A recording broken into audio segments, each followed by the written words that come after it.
Hello and welcome to Swiftly Spoken, a fan-made Taylor Swift podcast in which we analyse her artistry, including her lyricism, music videos and full album retrospectives. As always, we are your hosts Lisa and Cameron, and in this bonus episode, to celebrate Harry Styles' birthday, we shall be chronologically discussing the lyrics and themes that surround the songs thought to be inspired by Haylor.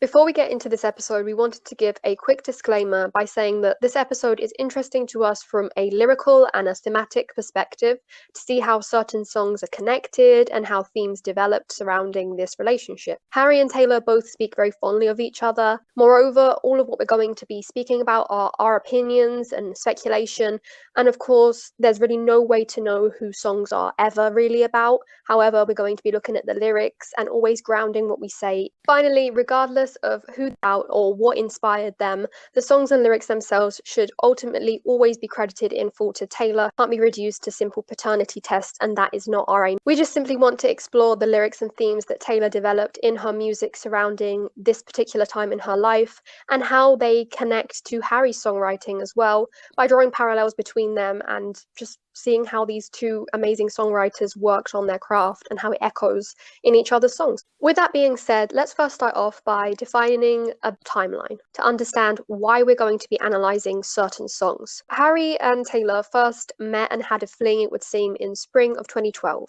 They met at the Kids' Choice Awards in March of 2012, and they seem to have got together for a little while then. However, afterwards, Harry was spotted kissing another girl in Australia, and the Haylor rumours died out until later on that year. However, if we take this point as their first meeting and fleeting romance, it means that some songs that were included on Red could be about the relationship. After that, we have the main relationship between them that rekindled in September through to January of 2013. And a lot was said about them at that point in time, those few months, by the press, going to see throughout the 1989 album, which seems to have been inspired by these few months of their relationship. Yeah, and I think it's also important to mention that Taylor and Harry did continue to hang out at events and award shows even after they had broken up. Some examples of these are the 2013 VMAs when they hang out at an after party and sung Purple Rain on the piano, which was confirmed by Liam Payne in 2017. On January 16th, 2014, rumours also spread about Harry and Taylor meeting up secretly with mutual friends in Malibu. Then on the 19th of November in 2014, they attended the 1975 concert together. And then on January 15th, 2015, they both attended a mutual friend's birthday party in LA.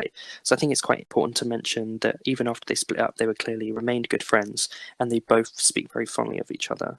So though their relationship did eventually fizzle out, in the 1989 era, Taylor did describe how Harry and her remained good friends, and she talked about their friendship when she said, "It's weird because I'm so public about talking about my friends, but I never talk about my relationships, but it's weird when you have a romantic relationship that transitions into being one of your really close friends." And then when asked about Out of the Woods, Taylor also said, "That song that I wrote was about a relationship that transitioned into a friendship." It even came to a point that some of the songs that Taylor wrote and recorded for 1989, she kind of pre-screened with Harry and then eventually put them on the album. So obviously they were in a good place, like they could listen, like she was literally showing him music about him. Even Harry himself has looked back on the relationship in his Rolling Stones interview in 2017 when he was asked about his relationship with Taylor, which is something that he doesn't tend to open up about. However, he did say that he looked fondly at the relationship, and he also said about the songs that Taylor supposedly had written about him. I mean, I don't know if they're about me or not, but the issue is she's so good, they're bloody everywhere. I write from my experiences, everyone does that. I'm lucky if everything we went through helped create those songs. That's what hits your heart. That's the stuff that's hardest to say, and it's the stuff I talk about least. Then when he was asked if he was able to tell her that he admired the songs, he said, yes and no. They're great songs. It's the most amazing unspoken dialogue ever, hinting towards the songs that have been written back and forth between Harry and Taylor. Certain things don't work out. There's a lot of things that can be right and it's still wrong. I'm writing songs about stuff like that. I like tipping our hats to the time together. You're celebrating the fact it was powerful and made you feel something, rather than this didn't work out and that's bad. And if you run into that person, maybe it's awkward, maybe you have to get drunk, but you shared something. Meeting someone new, sharing those experiences, it's the best shit ever. So thank you. As we can see, they kind of remained friendly. They've always spoke very highly of each other and each other's writing. In another interview, a more recent one, Harry again mentioned Taylor's writing and said that he was honoured and lucky to maybe have inspired some of it. They have always remained cordial, and even in the Grammys last year, they had a conversation. It was nice to see them interacting together without everyone making like too much of a big deal about it. So before we move on to properly discussing and analysing the songs and lyrics, we thought it would be important to mention some of the common themes that run throughout them. Themes of driving and crashing, the concept of home, the media, cheating, hotels, Polaroids, miscommunication, and paper aeroplanes.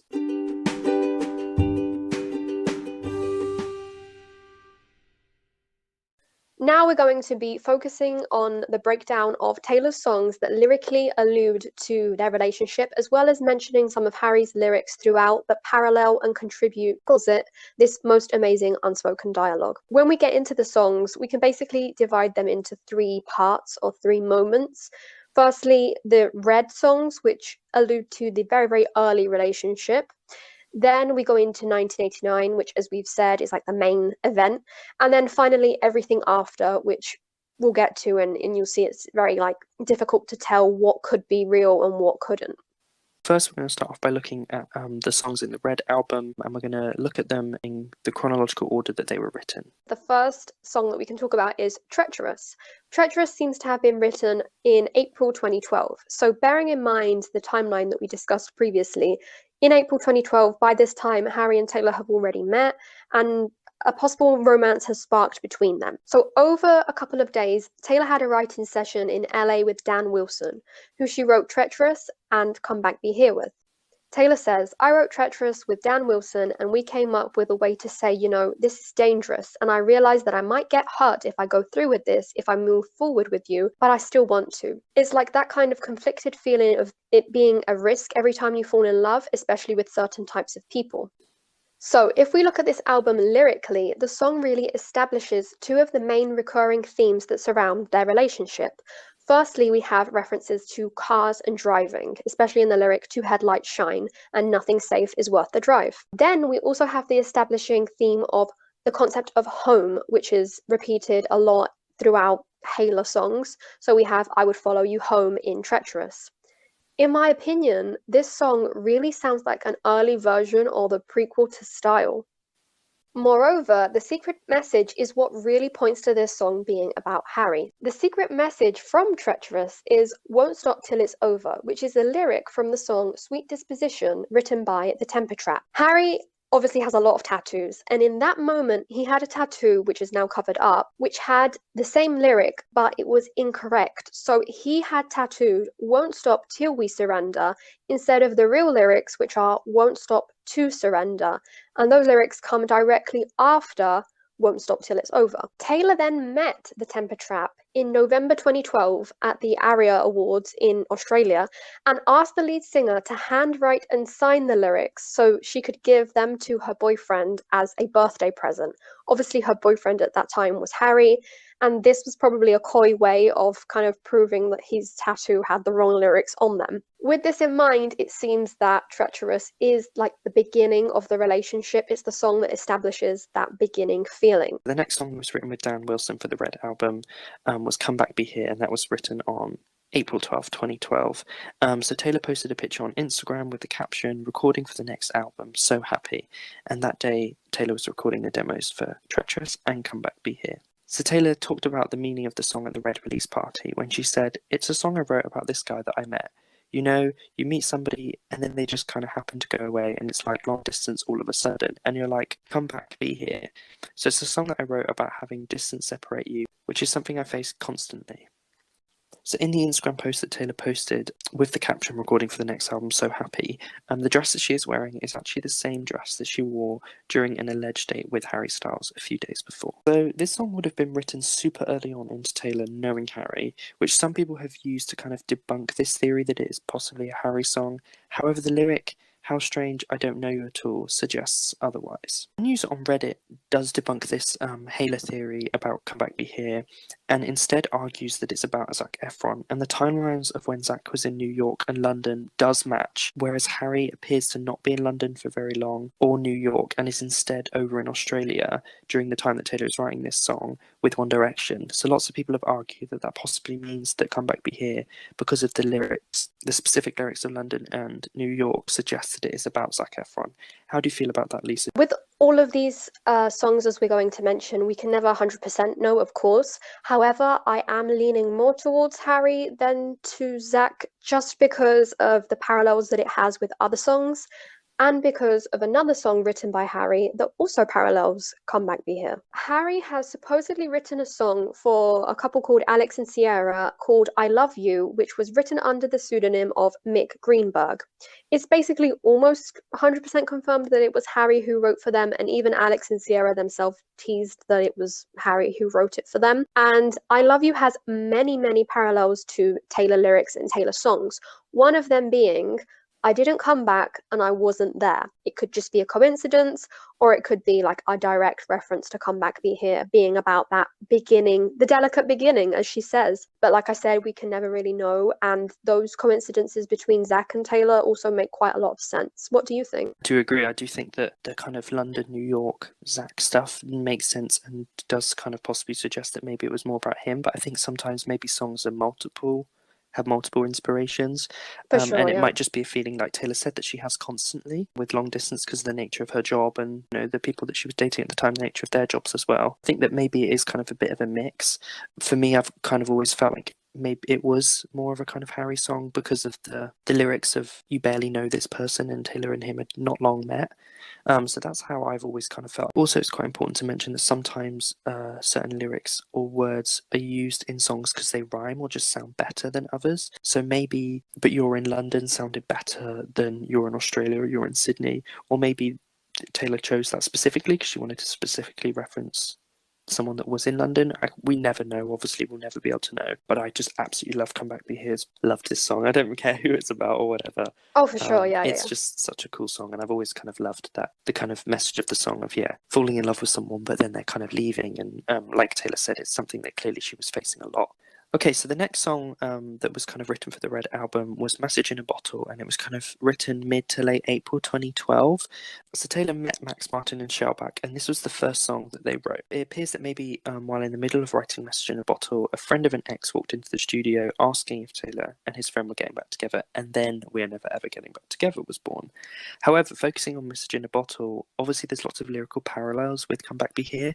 So You're So Far Away and I'm Down, and How It Is in London clearly suggests that Message in a Bottle was written either about the same person or the same feelings as Come Back Be Here, and there's lots of kind of lyrical parallels. Once again, Message in a Bottle, in the same way that Come Back Be Here is paralleled in Harry songs, Message in a Bottle is as well. So if we look at Two Ghosts, he mentions being tongue-tied as well, tongue-tied like we've never known, telling those stories we already told. And it's one of the themes that appears throughout Haylor songs, that they're not very good at communicating.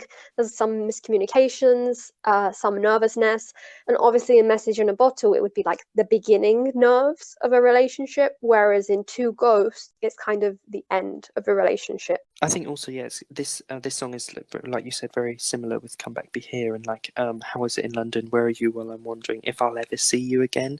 So I think, this Message in a Bottle is very, very early on in a relationship, which possibly suggests maybe that it is, like we said about Harry, with that kind of the idea that you've barely met someone. It's like, am I ever going to see you again? Whoever Come Back Be Here is about. I definitely think the Message in a Bottle was inspired by the same things, purely because of the lyric crossovers and parallels. The next song we're going to discuss is one that is most probably not originally about Harry. However, Taylor seems to have later updated the lyrics and the song with Harry to some extent. So we're going to get into it. This song is I Knew We're Trouble, and it's very debated within the fandom. To be honest with you, with everything we're going to say, my conclusion would be it's a bit of a mishmash and a mix. Yeah, I think it's really important to mention that sometimes songs can have a new life, a new meaning after they're written. And I think that this was very clear with Stay, Stay, Stay, Taylor's version. And lots of people felt like this version was so much more special, and Taylor had kind of more meaning to it, because obviously Taylor is in such a good relationship with Joe at the moment.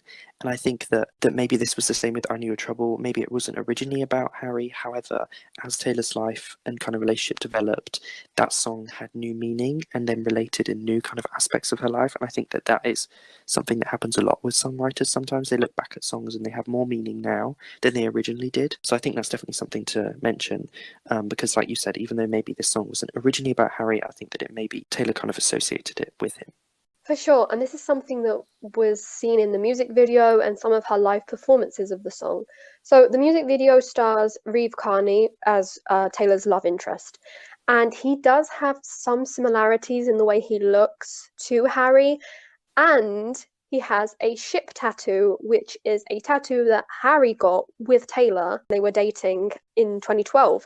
I think that it was very purposeful, and yeah, the ship tattoo that you're mentioning was on the 18th of December in 2012, when Taylor and Harry went to LA, and yeah, he got this very infamous ship tattoo that then the love interest in the I Knew Your Trouble music video gets. So I think that yeah, that is like the clearest reference to Harry, and the way that, like you said, the love interest dresses in the music video, his hairstyle, it's very, very clear that that was on purpose. And like we mentioned before, Taylor is very specific about music videos and kind of images and how stuff looks. And I think that was definitely the case with I Knew Your Trouble. And yeah, the ship tattoo is like a very, very, very clear Easter egg. And to be honest with you, there are other Easter eggs in the I Knew You Were Trouble video that kind of point towards different directions. But focusing on the Harry part of it all, she summarized the video's narrative as, I wanted to tell the story of a girl who falls into a world that's too fast for her and suffers the consequences. And in the little narrative piece that she gives before the video actually starts, I think the worst part of it all wasn't losing him, it was losing me. Which is something that is incredibly similar to the slogan that was used throughout the 1989 era, and of course in the Out of the Woods MV, and in the 1989 World Tour Live Apple Music film, as well as being the secret message to Clean, which is she lost him, but she found herself, and somehow that was everything. So it kind of draws a connection between these songs, even though, like you said, in the beginning, maybe it wasn't intended. Another reason why this song is often suggested to be about Harry, or has kind of evolved to be about Harry, is because of multiple performances and speeches. So a specific one is the 2013 VMAs, and Taylor wins Best Female Video of the Year at the VMAs for I Knew Your Trouble, and in the speech she said, I also want to thank the person who inspired this song, because he knows exactly who he is, because now I've got one of these. And Harry was in the audience that night, and the camera even flashed to him, but lots of people have used this as a kind of reference that, yeah, this song is about Harry. Taylor made it very clear. There's multiple different award show moments that people allude to kind of Harry and Taylor, and I think another one to mention is the We Are Never Ever Getting Back Together performance at the Grammys, when Taylor does the "and I still love you" bit, and she kind of does it in a British accent, and at the time lots of people were saying that was a reference to Harry. And again, We're Never Ever Getting Back Together wasn't obviously originally written about him. Also, what's quite important to mention is at the VMAs, Harry does reach out and meet the guy in Taylor's I Knew Your Trouble music video. So Reeve Carney, the love interest in I Knew Your Trouble, said that the VMAs were nuts, but that was so nice of Taylor and such an honour. It was fantastic to work with her, and she's a real professional. And Harry was so nice. He came up to me and said he loved the video and thought Taylor and I did such a good job. This again highlights that Harry and Taylor were on good terms and were very respectful of each other's work and art and videos.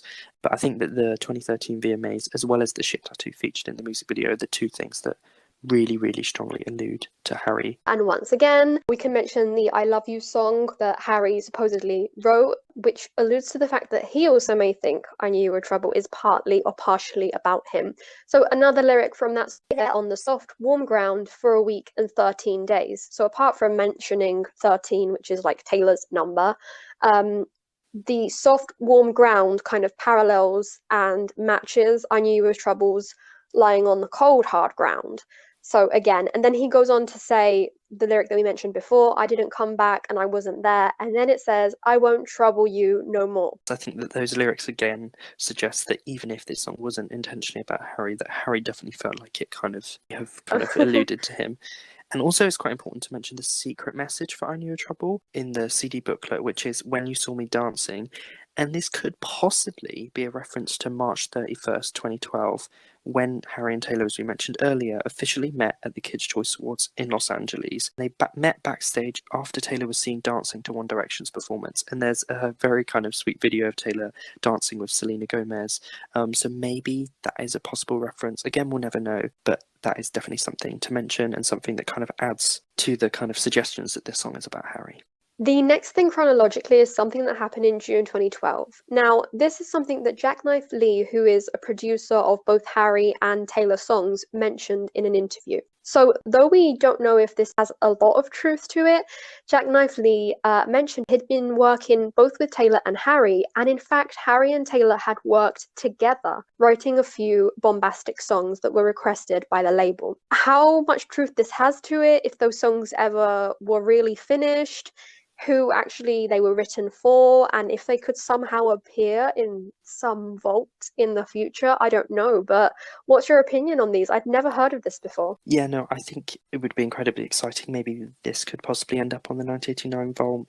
Like we said, Taylor and Harry have been really good friends, are still good friends, speak fondly of each other. So maybe that is a possibility. But yeah, the fact that he says in the interview that was in 2018, obviously talking about the Red album, he said that, yeah, she was seeing Harry Styles at the time.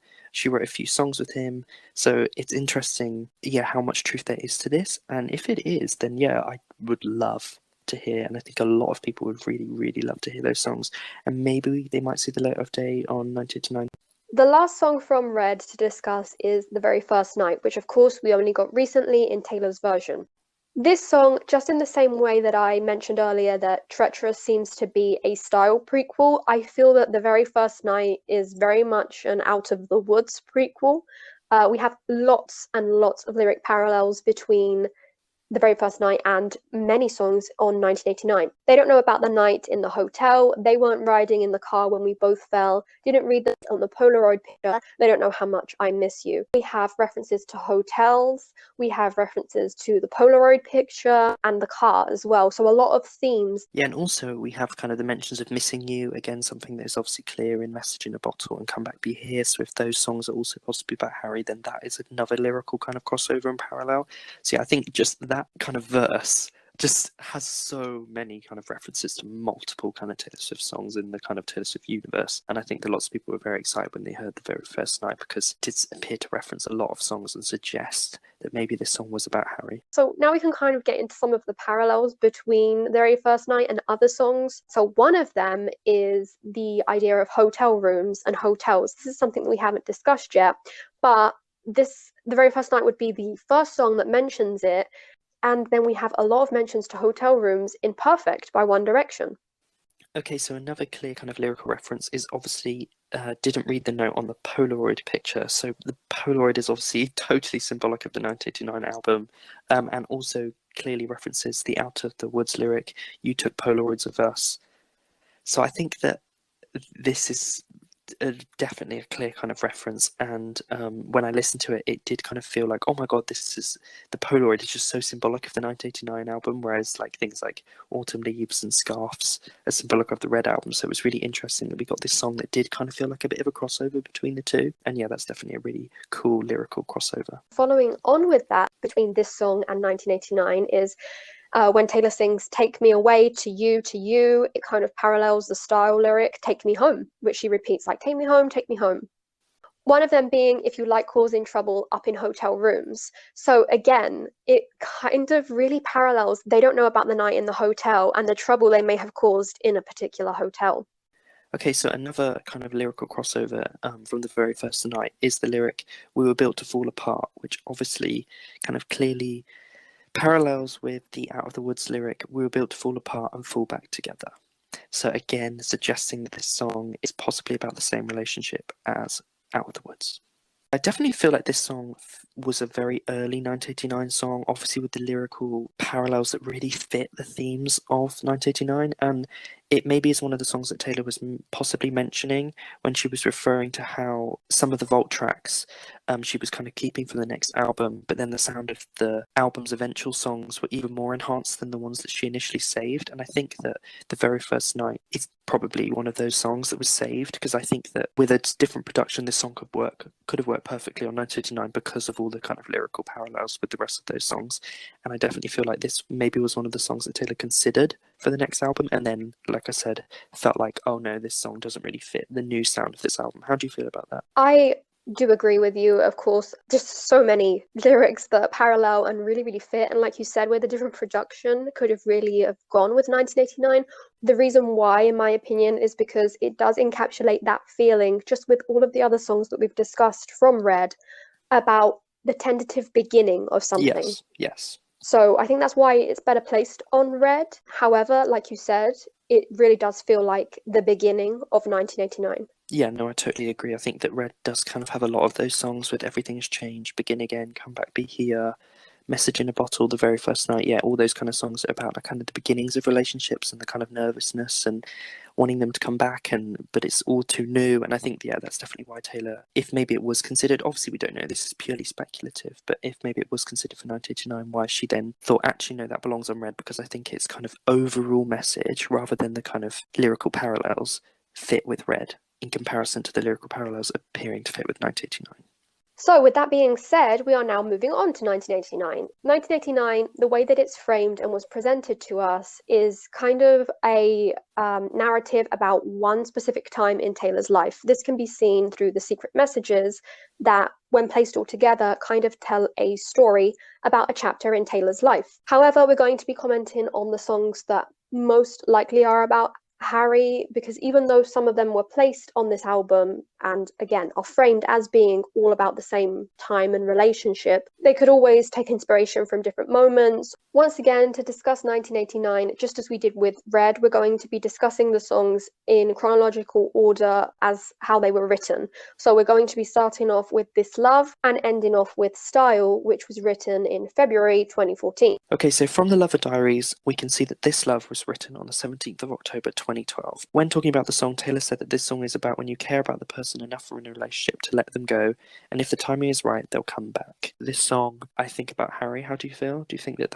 this is a kind of song inspired by Harry? Yeah, I agree. If we place it in the timeline of that, at that point in October, they were just kind of getting back together, and we look at what happened in the spring of 2012, it makes sense that, she kind of had to let him go because of all of the drama or what went down in Australia and that. And then the love came back to her. So I do think that it's about him. And what I find really interesting about this song is how it was written so early in the process. I mean, 1989 at that point wasn't even thought out as like a thematical thing. No. And in my opinion, it's kind of similar to The Very First Night in the sense Yes. that they both seem to be written either late on in the Red album process or very, very early on in the 1989 album process. However, The Very First Night was then kind of scrapped and deemed to be a Red Vault, whereas This Love she held on to even after kind of after the Grammys and coming the up changing with up with the, yeah, exactly what 1989 was going to be. She held on to that song and made sure it had its place on the album. yeah. It's mad that song was held on for 2 years, and Taylor really felt like it deserved a place on the album. And also, what's quite interesting, and this is the only solo write on 1989 as well. So maybe that's one of the reasons why Taylor wanted it, because with her album, she always has kind of one that is a kind of like minimum that is a single solo write, and also it's the last song that Taylor and Nathan Chapman did together. So no, it is interesting that song kind of survived such a long time, and even survived kind of Taylor's changing up of the next album, and then kind of coming up with the 1989 concept, and the fact that she felt like that song still fitted is really nice. But yeah, I think that this song definitely, like you said, is kind of very similar with The Very First Night. And finally, what's really interesting about This Love is how it was written so early on, but has a lot of parallels with other songs on 1989. So we have In Silent Screams, and then we have And Wildest Dreams. So, these themes, these ideas, obviously they were something that Taylor was thinking about way back in 2012. Yeah, I've always felt like because Taylor always says sometimes that certain phrases or lyrics or stuff she writes in notes, and I felt like Wildish Dreams was something that she came up with, and used it in Say This Love, and then I felt like, oh no, I would like to do a song where that's kind of the title or the main idea, and I Yeah. think that is something, like you said, it's interesting that there is lots of different parallels, but I've always felt like Wildish Dreams is one of those songs that's in her kind of phone notes, and she wanted to kind of continually reference. Okay, so the next song that Taylor wrote for the 1989 album was All You Had to Do Was Stay, and Taylor tweeted on January 10th, 2013 that she was in the studio and she said, oh no, and then later a fan on Tumblr asked Taylor what the song was that she was tweeting about, and Taylor said that it was All You Had to Do Was Stay. While speaking to Ryan Adams about the 1989 album, Taylor, specifically when she was talking about All You Had to Do Was Stay, said that it was inspired by a dream that she had about an ex who showed up at her door and knocked on her door and opened it up, and she was ready to launch into the perfect thing to say, but all that she could say was the stay that you hear in the chorus of All You Had to Do Was Stay. If we put this in the time frame of Harry and Taylor's relationship, this song was written a couple of days after Harry and Taylor split up, so I definitely feel like this song, a kind of Harry song, are inspired by that, and the fact that she said about mentioning the ex. And I think it's really interesting that the stay that we hear in the chorus was something that Taylor thought up in a dream and then decided to include in the song. Yeah, it's a very interesting song, and to think that the same with I Did Something Bad, that she gets these dreams with these random song sounds and words is really, really cool in my opinion. And yeah, All You Had to Do Was Stay is the breakdown of the relationship, which can be seen also from many of her speeches in the 1989 World Tour before this song. Yep. And as well, again, it connects to other songs on the album. The secret message of Style is her heart belonged to someone who couldn't stay. And of course, all you had to do with stay, the person doesn't stay. So very interesting to see the connections between everything. The next song chronologically that we think would be about this relationship is I Wish You Would, which was written in spring of 2013. So whereas in All You Had to Do Was Stay, there's more scathing lyrics about a breakdown, in I Wish You Would, there seems to be some regretful lyrics. Taylor has described this song about being about an ex who bought a house 2 blocks away from hers, and in the voice memo on the 1989 Deluxe album, she describes it as an idea that's about this guy who's driving down the street in the middle of the night and he passes his ex-girlfriend's house, and it's like he thinks she hates him but she's still in love with him. It's all very dramatic. Moreover, in 2015, during the 1989 World Tour, Taylor then described the song as then both of them are lonely and both of them are wishing that the other had just said to them, I'm sorry, come back, I miss you. And again, what's quite interesting, obviously, the idea of coming back, references again, come back, be here. So I think it's interesting, like you said, there's lots of kind of lyrical crossovers with kind of distance and missing someone. And I think that that's very clear in I Wish You Would. Through some reports from the 1989 listening party, apparently Taylor also described this song as being about after having broke up with an ex, he bought a house that was a couple of roads adjacent to hers, and every day he would drive home and accidentally turn into her street. And he even told her that he really wanted to stop and see her, but he never did.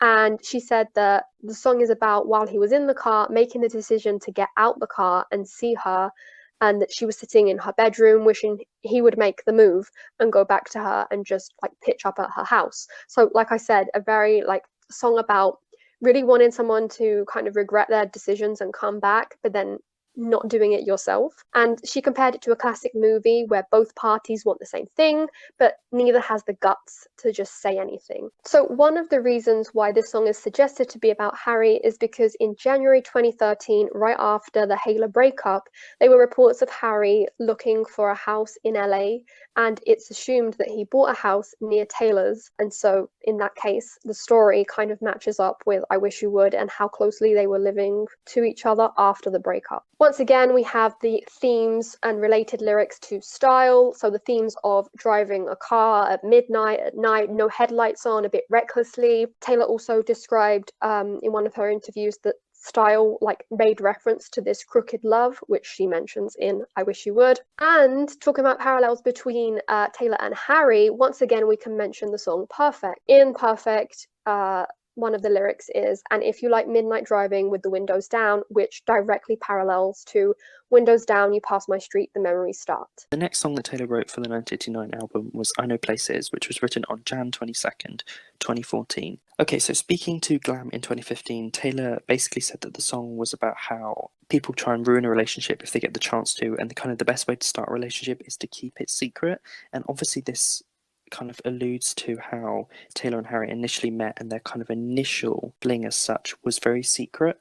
And that's why lots of people have suggested that I Knew Places was referencing Harry. Moreover, I Know Places really does explore the theme of like the media and third parties, kind of the vultures, as Taylor describes them in this song, kind of being a detriment to their relationship, which of course is something true. So if anything were to ever happen between them after that, it would make sense for it all to be very secretive and very covert. Another interesting thing from I Know Places is the image of the foxes. So they are the hunters, we are the foxes. And many people have related the image of foxes to the literal jumper that Taylor wore during the very, very exposed date between them, like the overexposed date between them in Central Park, where loads of photos were taken. The media just like kept harassing them. She was wearing a jumper with a fox on it. Yeah, no, I think that this song is a really interesting kind of song and discussion of celebrity and kind of dating as a celebrity, and feeling like you have to run and hide, and it's kind of this like cat and mouse game. And this kind of hunting, they're trying to find you, but you're just trying to, be in a relationship. And I think that this song is a very interesting song because of Taylor kind of discussing the difficulties of dating someone as a celebrity. And obviously this kind of does mention how Harry talked about the relationship, where he said that, it's difficult enough being in a relationship when you're 18, let alone when you're kind of being hounded and followed. So I think that this song is really interesting, kind of take and look back on that relationship, if it is about it. Because, I think that must have been an incredibly hard thing to have to deal with when you're just trying to, go on a date with someone and spend time with them when you're being followed and hounded. So that's kind of the themes of I Know Places. Another interesting fact about I Know Places is one of the two songs that specifically mention green eyes, which of course Harry's eyes are green.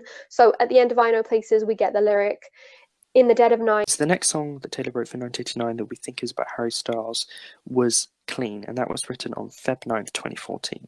In an interview with Elle magazine, Taylor said the following about Clean. So Taylor said, Clean I wrote as I was walking out of Liberty in London. Someone I used to date, it hit me that I'd been in the same city as him for 2 weeks and hadn't thought about it. And then Taylor continued by saying, and when it did hit me, I was like, oh, I hope he's doing well. And the first thought that came to my mind was, I'm finally clean. Once again, Clean has many parallels that run throughout the 1989 album, and Taylor chose it as the closer of this album, which is interesting because in a way it kind of closes off their relationship. However, chronologically speaking, she then went on to write Style just like a few days later, which we'll comment about in a second.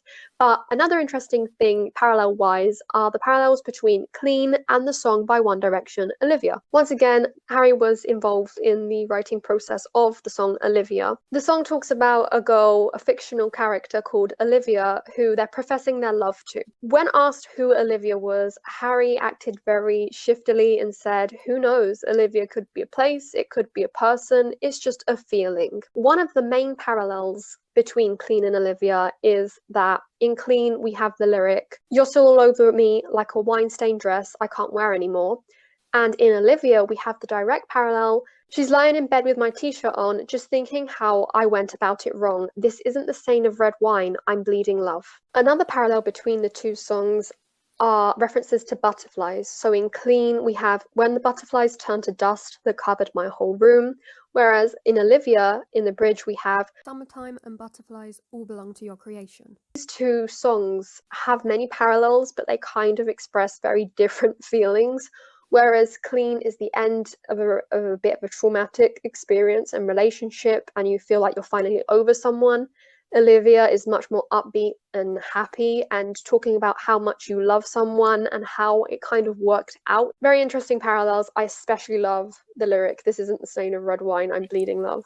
Yeah, me too. I really do like those kind of lyrical parallels. And like you said, this might just be purely coincidental. Of but course. I think it is definitely interesting that there is these kind of parallels.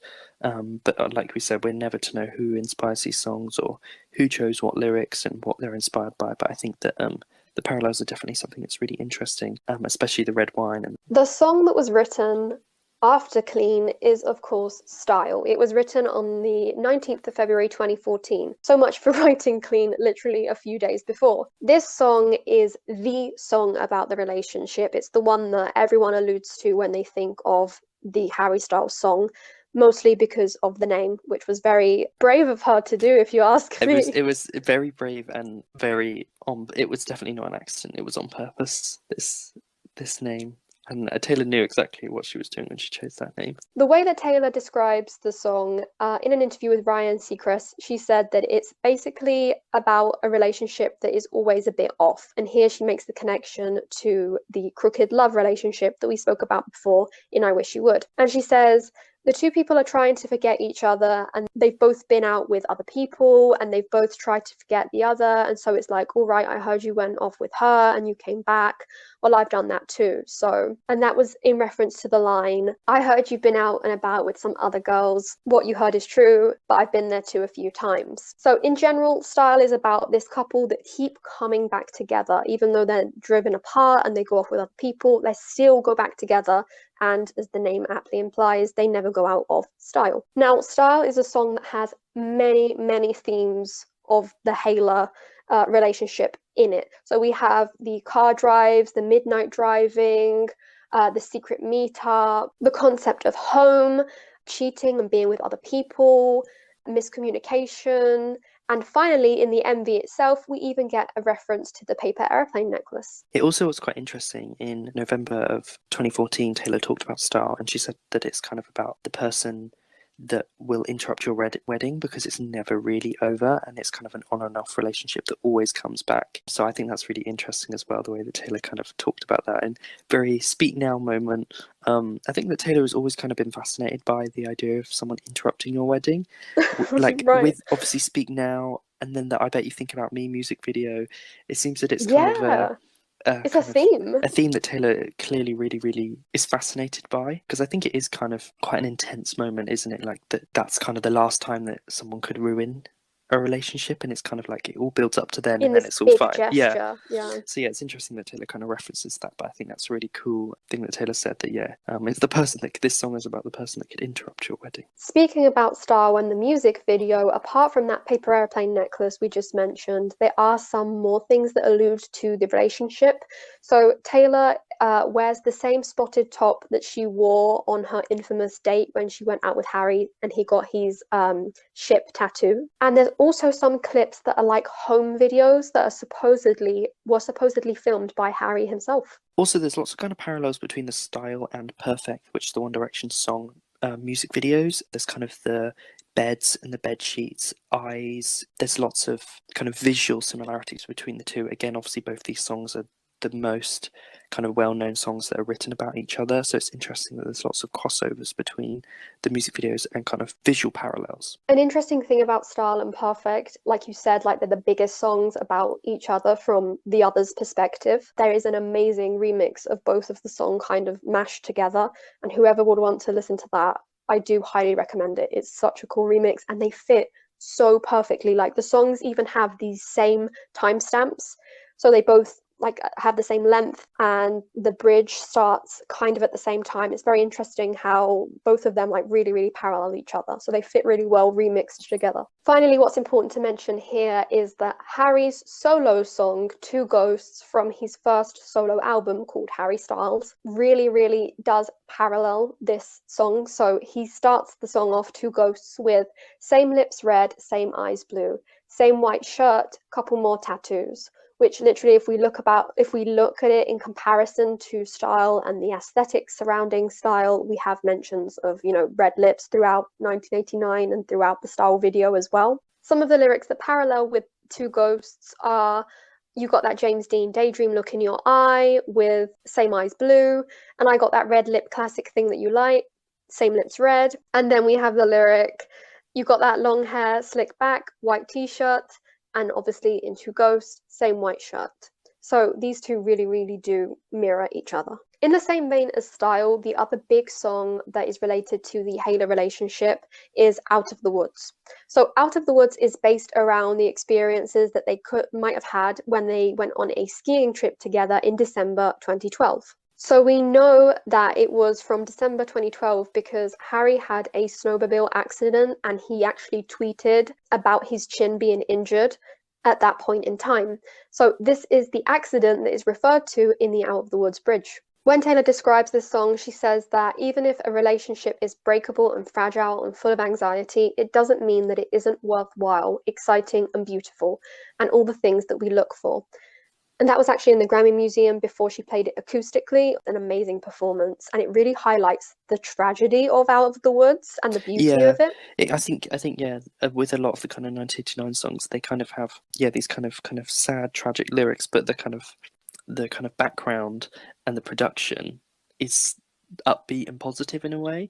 And I think it's similar with All You Had to Do Was Stay. I think that I would really, really, really love Taylor to do an All You Had to Do Was Stay kind of piano performance so that people could kind of appreciate the sadness of those lyrics. And I think that the Out of the Woods Grammy Museum performance really, really did make people appreciate the kind of tragedy of the Out of the Woods lyrics. In a way, in general, is a very deceptive album. Like, it sounds really happy and poppy, but really it's kind of about a breakdown of a relationship and trying to get over it. And though I do find that, in contrast to Red and the breakdown of the relationship described in Red, 1989 does touch upon all of these lovely, like, happy moments, and she's definitely looking towards it in much more of a positive light. Yeah, it's definitely more a kind of fond look back rather than a kind of there's also this joyousness looking back on it, and even with this kind of reference that it might have been full of anxiety, but it doesn't mean that it was beautiful and worthwhile.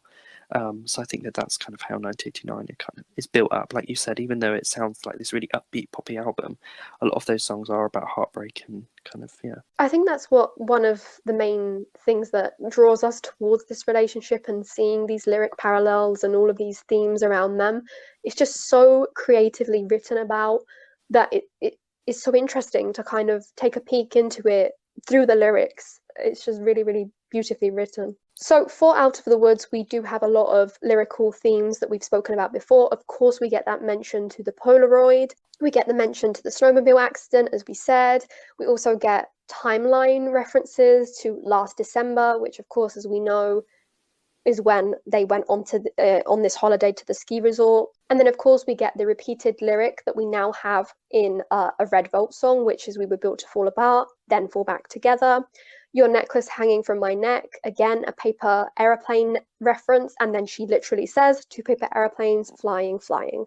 Finally, for Out of the Woods, we also get a lot of references throughout the music video. In the music video, we have a lot of little references to Harry. So apparently there's a frame towards the end where you can see HS written on Taylor's wrist, as well as this one being a bit more obvious. She literally is wearing the paper aeroplane necklace, and then she kind of tears it away from her neck and throws it away and then instantly regrets it. Wonderland. Unfortunately, because it's a deluxe track, we don't have a secret message, and we're not too sure when this song was written. However, there's lots of lyrical references that definitely allude to it being about Harry. So the green eyes, as we mentioned in I Know Places, possibly refers to Harry's eyes, and then the reference to the Cheshire Cat smile, and Harry is from Cheshire. So this song is obviously very thematically similar to I Know Places, about kind of going down this kind of treacherous kind of path and being followed, and it's kind of dangerous and full of anxiety, which is again themes that were referenced, as we said, in I Know Places and Out of the Woods, and possibly themes, like we said earlier, that were mentioned in the song Treacherous. How do you feel about that? That's interesting. Yeah, I feel like from the beginning, the relationship was kind of dangerous, and then we have in Style the reference to could end in burning flames or paradise, and now we have Wonderland, where in the end in Wonderland we all went mad. So it's really, really interesting how it's always been a relationship that is laced with anxiety and dangerousness, and starting right back from Treacherous. Really interesting observation. So this brings us to a conclusion as to the songs that are either definitely about the relationship or quite possibly about the relationship on 1989. Of course, there are other songs on 1989 that could or couldn't be, but don't really have any specific mentions that we want to get into. However, there are two interesting songs that Taylor kind of made clear either one about a relationship or have a tiny little reference that we want to comment on. So one of these songs is Shake It Off. This was written at the very similar time to Style, in February 2014, and she wrote it in LA. And the only lyric that we wanted to quickly mention is my ex-man brought his new girlfriend. So this could be a connection to Style, fit in with the Style lyric of you've been out and about with some other girls, and it could make reference to Harry and his new girlfriend at the time, or person who was hanging out with, which was Kendall Jenner. Or some people also speculate that it could be about someone else completely, about perhaps John Mayer and Katy Perry, but no one is too sure, but we thought we would just mention that quickly here. Okay, so the final song that we wanted to mention off of 1989 is Bad Blood, and this song is not about Harry, but what is very, very interesting is that Taylor, during the promotion for 1989, wanted to make it very, very clear that this song was not about Harry. Okay, so speaking to Rolling Stone, Taylor said, but I just want people to know that it's not about a guy.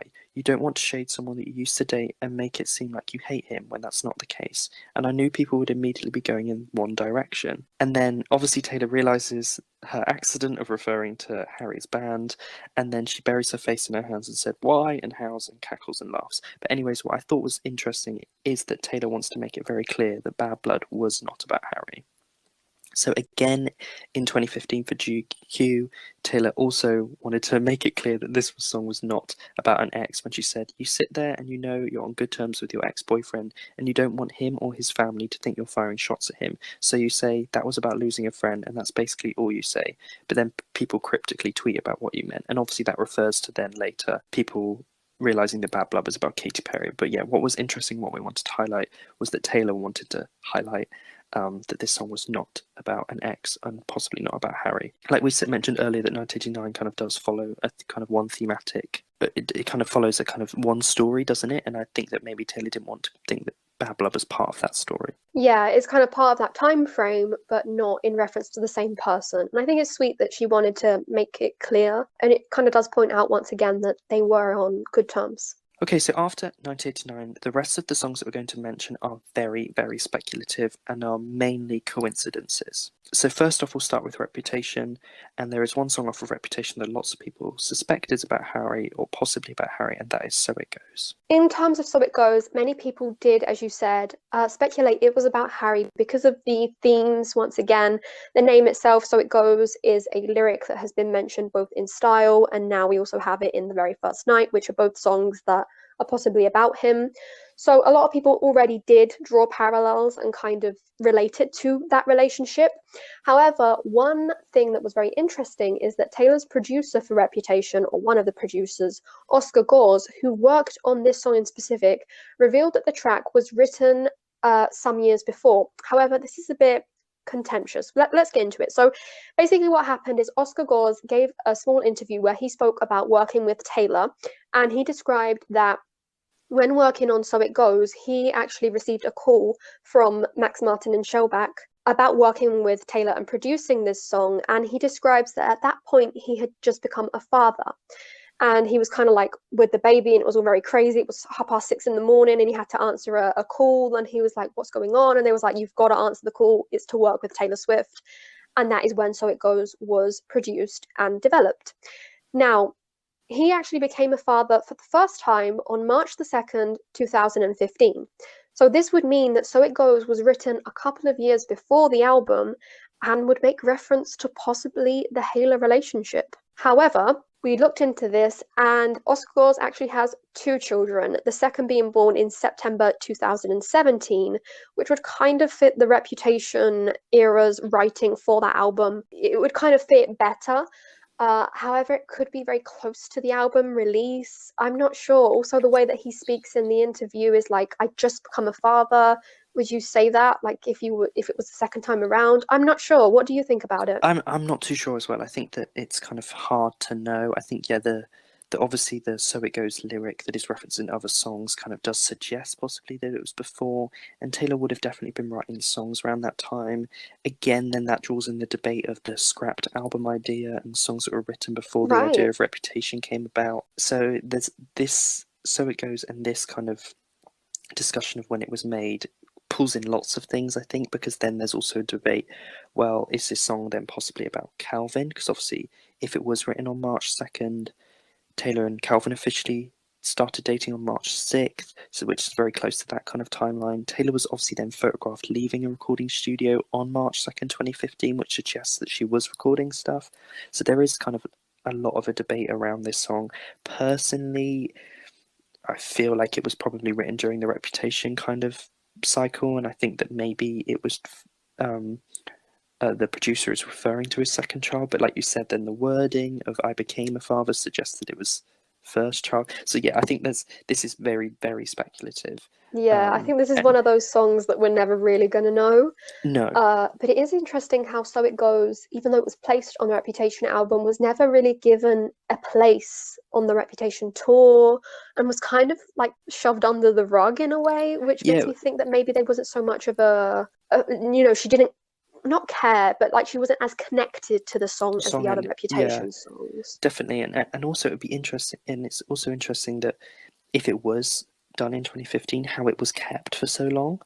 A bit Right, like with This Love, where it was kept and then still felt like it fitted on the album even after a couple of years later. right. And also, like you mentioned earlier, with if it was produced in 2017 in September, which obviously was close to the date and release of Reputation, obviously with recent albums like Evermore and Folklore, some of those songs were literally produced like a week before. So I Hmm. think that definitely wouldn't be realistic. I think that's definitely realistic that it could possibly have been done close to the release. So I think this is very, very speculative, but we've tried to give as much kind of fact and info as possible. But at the end of the day, we can never really know unless someone says specifically. So unless Taylor ever gives us So It Goes kind of handwritten lyrics with dates on, then I guess we'll never Right. know. The next song, again, which is very speculative, that we think might possibly be referring to Harry Styles, is Death by a Thousand Cuts off of the Lover album. So this song was inspired by the Netflix film Something Great and is not an aspect of Taylor's personal relationship. However, while working on the treatment for the movie, the film's writer said that they're inspired by Taylor's song Clean. So Taylor then said, while talking about Death by a Thousand Cuts, that oftentimes I write songs about my own life, but there's always flickers of other people's work that influence me in some way. I think that when people make art, other people make art, and I think that it's especially women who make art that I find it highly inspiring just based on how they tell a story. Because it's about this relationship that ends after 8 or 9 years. So as we said, this song was not directly referencing or discussing Taylor's kind of personal life, but because the film was slightly inspired by Clean and then this song was inspired by the film, lots of people have suggested that this indirectly is a song written about Harry, which is quite interesting, but it's definitely worth mentioning. How do you feel about this one, Lisa? Death by a Thousand Cuts does stand out because it doesn't like fit the rest of Lover and the story told in that album. And I always felt this reminds me of like themes that have occurred more in 1989 and stuff like that. And then when it was revealed, I was like, wow, I can't believe this was an unintentional song about that period in her life in a way. You know what I mean? Like it's Yeah, obviously gone through various stages through a film, through yeah. a song, through a film, through another song. That is very interesting to see how it does kind of fit into that narrative. Yeah, it's weird. It is like an indirectly. It's like evolved in so many ways that it almost isn't. But if you kind of draw the timeline back to where its inspiration came from, it's technically inspired by Clean, but through a film. So it is interesting. And yeah, like you said, it definitely does kind of have that similar kind of feel to like Taylor said with it's the person where the relationship is never really over, the idea of the chandelier still Right. flickering, and If the obviously story's over, why do I yeah, keep writing pages? exactly, yeah, and obviously the interrupting the wedding thing. So it is definitely a theme that Taylor kind of mentioned, like you said, during the 1989 album. So it does kind of have that similar feel, but definitely something worth mentioning, and It's interesting how Taylor is inspired by different things, but it's really cool that she was inspired by something that was inspired by her. From the Folklore album, we have one that is very, very much of a reach. From Folklore, we have Exile, which obviously is a co-write with Joe, so I can't think that it is in any way purposefully about this moment or this relationship. However, it strangely really describes the events that took place at the Billboard Music Awards in 2015 between Harry and Taylor, and strangely parallels a lot of the lyrics from Harry's song Woman. So in both songs, they kind of speak about this two-sided moment that is going on where the ex-girlfriend is now standing with their new man while the ex-boyfriend is kind of jealously watching them. And if you kind of look at Exile's lyrics, Woman's lyrics, and photos from the 2015 Billboard Music Awards, where Harry is on the stage looking down at Taylor and Calvin in this first front row of seats, kind of like whispering to each other. It's just really strange how both of the songs kind of describe that moment. But of course, I do believe this is all very just strangely coincidences and nothing more. Yeah, I agree. I think that it's kind of a coincidental thing, but it is interesting how there is, again, like we said, we're trying to base this episode on lyrical parallels and kind of a story that's told throughout the lyrics and crossovers. So it is interesting that there is these, again, parallels between Woman and Exile. Again, totally unintentional, but still interesting. We have another couple of references that once again could just be coincidental but are interesting to get into. So one of the songs that are interesting is Coney Island. Now in Coney Island we have a bridge that many people have pointed out could be making references to Taylor's ex-lovers or past relationships that she has written about in her other albums. So in this bridge, the lyrics, "Were you standing in the hallway with a big cake, happy birthday?" have been related to Red lyrics and the relationship that Red is based around. Then, "Did I paint your bluest skies the darkest grey?" has been related to Speak Now lyrics and Dear John. And then we reach the part that could be about Harry or the Haylor relationship. "And when I got into the accident, the sight that flashed before me was your face." And this could be making reference to that infamous Out of the Woods accident. Finally, we then have the lyric, "But when I walked up to the podium, I think that I forgot to say your name," which strangely can remind us of what Taylor mentioned during the Miss Americana documentary where she was with Calvin. Finally, the last song that would kind of conclude this whole thing, again, is from Evermore, and again is very maybe just coincidental, speculative, but the song Right Where You Left Me on the deluxe edition of Evermore mentions a relationship back when she was 23. Again, because these albums are very much drawn from many different inspirations and stories of other people, stories of herself, it could make a reference to that relationship as Taylor was 23 when she was with Harry, or it could just have rhymed and made like the most sense. We can't really tell because we don't have that much insight into these lyrics. However, another interesting mention that we thought we'd close this off with. Okay, so we've come to the end of our episode, and thank you very much for listening. Obviously, these are all the songs for now that we think might possibly be referring to Harry and Taylor's relationship. Obviously, with the eventual release of 1989 Taylor's version and the 1989 Vault, there may be lots more lyrical parallels that I'm sure that we'll analyse and get into. And also, hopefully in the future, we want to do an episode on songs that were written about Taylor. So lots of the Harry songs that we mentioned we'll definitely properly analyse and look at in more depth in the future. If you are enjoying our episodes, make sure you subscribe to our YouTube channel, like this video, and head over to our Instagram, which is @SwiftlySpokenPodcast, and give us a follow. Thank you again for listening.